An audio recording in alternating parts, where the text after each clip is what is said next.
Hey there, it's me, Brittany, your book lady, and I just wanted to hop on real quick. You are not obligated to watch this.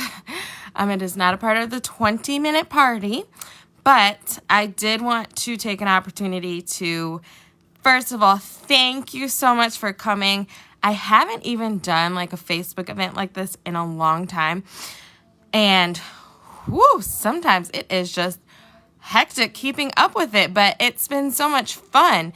You guys are asking such good questions, and if I haven't gotten to your any questions yet, just bear with me. I'll be going through them all. Hello. Say hi when you hop on. Hi, Sister Elaine.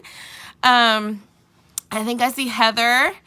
And if you guys have any books that you have in mind that you want to see, throw it out there. I may have it. I can show it to you, maybe, if I have it. We have quite a bit of books. Hey, Jenny, how are you? So I wanted to show first some new titles. And then I kind of was running around the house looking at some of my favorite titles, books that my kids have been going to over and over again.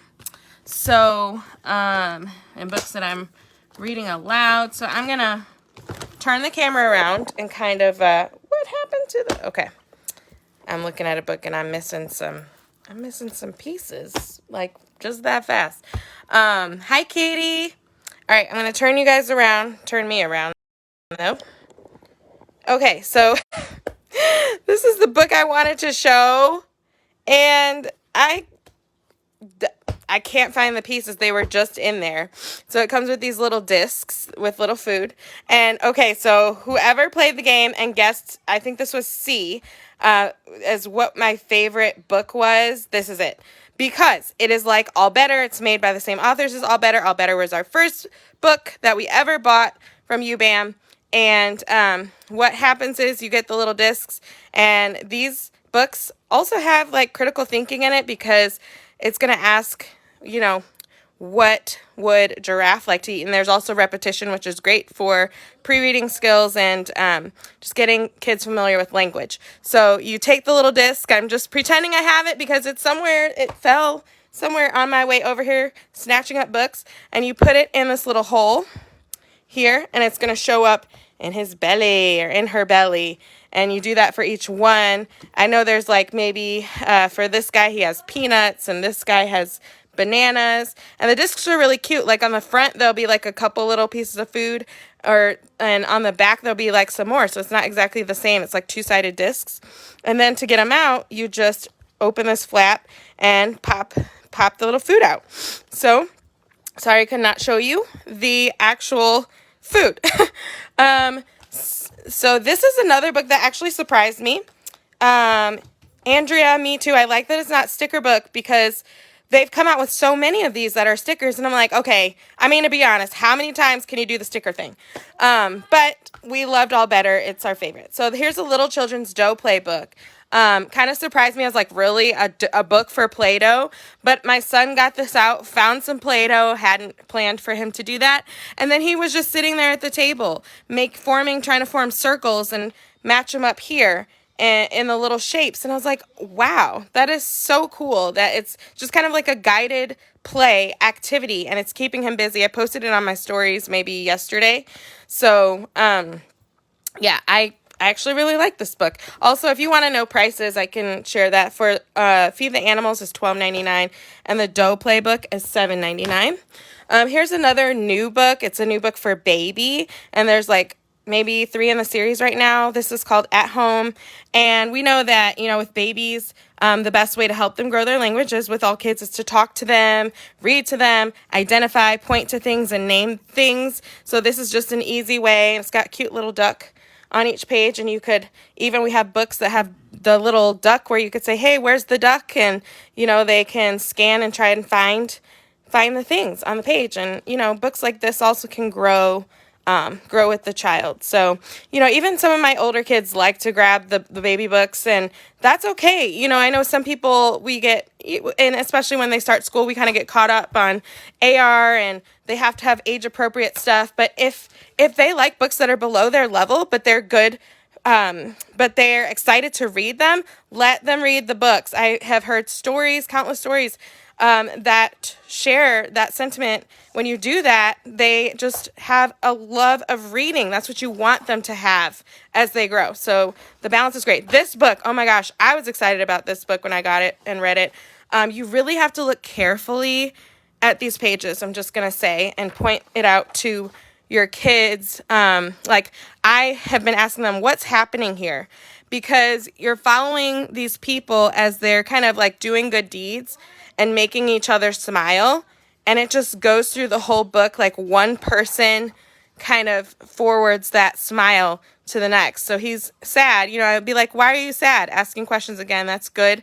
Why are you sad? Why is he sad? And my kids will be like, oh, because he didn't win the race or whatever. And so she's giving him a flag, and then he takes the flag and flags the bus down, and you just follow their stories. And I just love stuff like this because, I'm a person, I'm a peace builder. We're in this world together. These are things that I want to teach my kids to do, is to, do kind things for people. And it's so true. A smile can just pass along from person to person. And it's just a beautiful book, in my opinion. And my son has actually picked this a couple times at night without me prompting too much. And my toddler son, who's 3, he'll be 4 soon. And so we've really been enjoying that. Here's another book that we enjoy. It's a Shine-a-Light book. I do have a couple at least one older book. If you guys you have older readers, I know we have a lot of books for little ones, but if you hang on and you want to see something that is for older readers, let me know. I have some chapter books here. I'm going to share one of our favorite series. So this is one of my new favorite Shine-a-Light books that we have. Here's our little flashlight. Maybe if you host and you like this, I can arrange something because this is only available to consultants in our little back office. But I love this book as far as teaching kids about, or kind of getting them comfortable with going to school. And these Shine-a-Light books are amazing if you haven't experienced them, because they reveal hidden images behind the page. You ask the question, they guess. My son, one of them, ripped that. And which is what kids do, right? So you take your flashlight and go behind there. Okay, Jenny, for sure. Do you have any certain topics that you're looking for? Okay, and then I'm going to show you this page. Oh, what else I like about this book is just the diversity, because one of those pictures, I think the girl had hearing aids in her ear. This boy has like a kind of like a bionic leg. There was another thing I thought that stood out to me. But I just love teaching kids. Like, there's people, different abilities and backgrounds, and, we're just going to interact with all of those people in the world. So, it's a beautiful thing.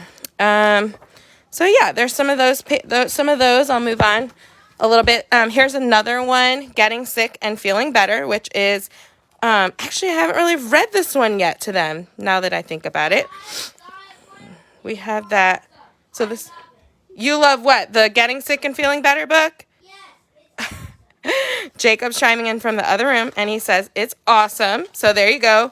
6-year-old review of this book. And we've been actually having a lot of medicine.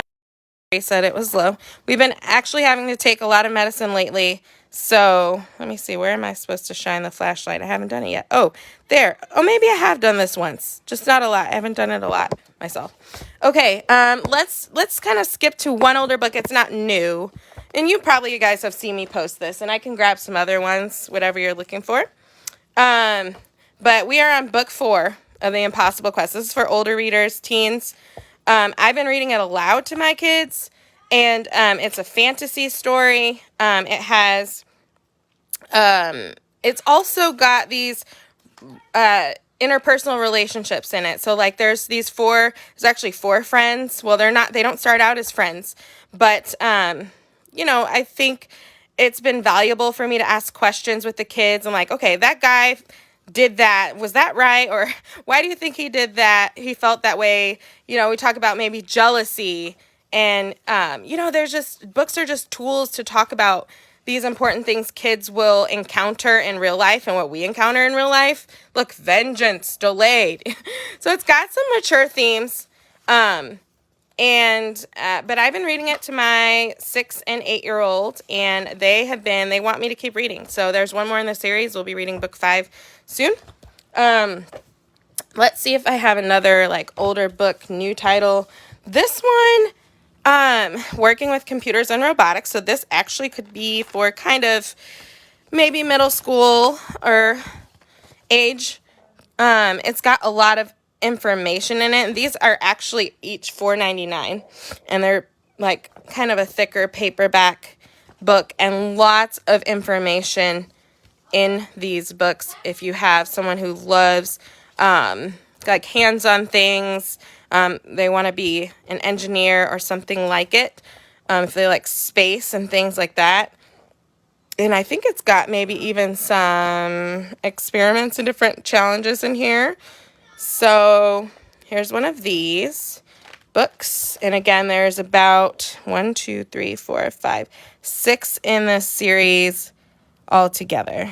And you can also see those on the website. Let me finish. We do have, so maybe I won't show those. Okay. This one is one of our favorite series, Never Get Bored. We have quite a few, and this is similar to Maddie Scott. She said she was looking at the Unworry activity book. This is kind of similar in a way because of how it's kind of laid out and how it looks, and it'll have lots of activities, but that one will be geared towards activities that help children kind of cope with their worries, things they can do. And I thought I had the book, but then I realized that I sold it. So I'm showing this one. This one is good for a variety of ages. When my daughter and I were in quarantine, was this the one we had? I think this was the one we had. We were in quarantine in November, and we quarantined together, and we had this book because, you know, with a kid, you got to keep them busy or else they're going to, we're going to get bored. So this has tons of really cool activities, like so many different things that you can do with kids, really of all ages, with assistance, or give it to them, within reason, and they can kind of go to town. So just showing you a few activities inside there. Okay, let's look at the rest of my new titles that I had out. This is a whole series about coding, and my 6-year-old has been into this series, and it's kind of like a story that goes through with these robots, and but it's teaching them about coding, so it's pretty nifty. He could probably tell you more about this book than I can, but good start for computer lovers. Here's a super cute baby book. If you know someone that is having a baby, I absolutely adore this book, actually, because I really love affirmations. And so starting kids off with affirmations, I think is so smart. The sloths are friendly and kind. They look in the mirror. The baby looks in the mirror. Hello. And I am kind too. So super cute. There's more than this in this new series that we got with the mirror. It's thick pages, baby book. And I forgot, I have not been showing you all the prices for these books, but that's $9.99. Here's a cute new book where the pages turn or change. In the Ocean is this one. Turn the page carefully, and we see that fish grow into a puffer fish. So it is kind of nonfiction here. It talks about an anglerfish. Turn the page, and it shows the light hanging from its head. Yep, the light goes on there. And just take you through it. The venomous, maybe the octopus, is that right? Is that what that was? So this one is like really neat and fun for them and teaches them. Okay, last book at least that I'm going to show. I will try and also post, I think what I'll do is just do a separate post for older readers with just books, like book images. But I wanted to share this. It's not super new, but my kids keep grabbing this book. And this is called Table Manners for Tigers. It has a QR code. so they can scan the QR code and hear the story as well, which sometimes if I'm sleepy, I'm really thankful when they want one of these, because then they can just scan it. And that's where even audiobooks can come in handy, however you get your audiobooks. But this is a rhyming book about manners. These tigers kind of take over, and they kind of even eat an animal, almost eat an animal. And so if you are familiar with Miss Molly's School of Manners, Miss Molly's School of Kindness, this actually features Miss Molly, because these tigers have no good manners. It's super funny if you look at the details. So they're going to go to Miss Molly's school, and they're going to get better at their manners. And my kids just, they really have enjoyed this book, from the 3-year-old to the 8-year-old. We just read this the other day, and my 8-year-old grabbed the book and wanted to scan it. And we could just sit at the table when we're eating and scan the book, and I can even show the pages or whatever. So, yeah, so I was on here probably for quite a while. Didn't mean to go that long. But I'm going to see if I had another chapter book that was new. Oh, yeah. It was pretty new. Marie Curious. Now, I've seen kind of I think a 10-year-old girl maybe did a review on this in a group that I'm in. This is someone who loves maybe science. So it says, everyone calls me a genius, but here at science camp, there's some truly amazing tech gurus and math superstars. So there's a spy in the camp, and they are unleashing a virus, and she has to stop them and save the world, basically. So this is one of our newer chapter books that I am excited to read aloud to my kids, but I haven't read it yet. So that's, in a nutshell, a lot of our favorites and a lot of new titles. Again, if you guys want to see anything, let me know. I'm going to hop off here. I know I've been on for quite a bit again, but I appreciate you guys coming. It's been great, your participation, your excitement for the books. I just love it. I definitely have a vision to use literacy, as I said in one of my early posts, to be a peace builder, to bring people together, because I think that's really important. I think we could use a lot more of that. And that's my main, I think, even some of the questions you ask about why I love what I do, it's just kind of given me more focus as to like what my purpose is, and really some of the relationships that I've built and some of the trainings I've gone to have really been things that have helped me grow as a person, and not just in business, but as a person, to realize like, what is my vision? What is my why? Because we focus on that a lot. I really believe now, like, you are more successful when you have a vision, when you have a strong why for doing this business or doing anything, to be honest, whatever your passion or business is. You need to know why you're doing it, because that's kind of what keeps you going. It's what has kept me going through failed goals that I have failed to reach. So, because I didn't have a vision and I didn't reach a goal one time that was kind of big, and I was super crushed, and I just realized, why am I crushed? I didn't reach the goal. I still helped people. I still spread literacy and got books into people's homes and did so much good. I love doing projects to give back. So it's like, even if you don't reach a goal, you're still, like, our literacy mission is so important. So we're doing good work. We're different from, I'm biased, but we're different from those other, some of those other companies. Some of them, I think in their own right, there are companies that are doing positive things, even if it is like skincare and, just different things like that, because, to be a well-rounded individual, we need to be confident in so many areas in life anyway. So I think it's just your perspective on things. So anyway, I could ramble on forever. Again, I appreciate you all. Thank you for sticking with me. I'm excited to give away some books before I get off. I'm pretty sure we could have at least 3, depending on how this goes, 3 giveaways of free books for a year. My goal would be to give out over $100 in books, over 120 at least minimum, to 3 people. So we're going to keep this party open for, at least, what is today? I have my other one on Squee tomorrow night at 8:30. So I would say through Friday at least, we'll keep it open. We'll see where people are at. And sometimes I'll extend through the weekend. But the faster we close up, the faster we can announce the winner. So won't go past Sunday. Likely will not go past Sunday. But if you need any more recommendations or help, message me. I'm going to message the people that are interested in booking a party. I have the what you've won if you picked your number. So I'm super excited to spoil you guys. And yes, Paulina. We'll see. But yeah, I will hop off here and I'll catch you guys later. If you have any questions, let me know. And have a good night.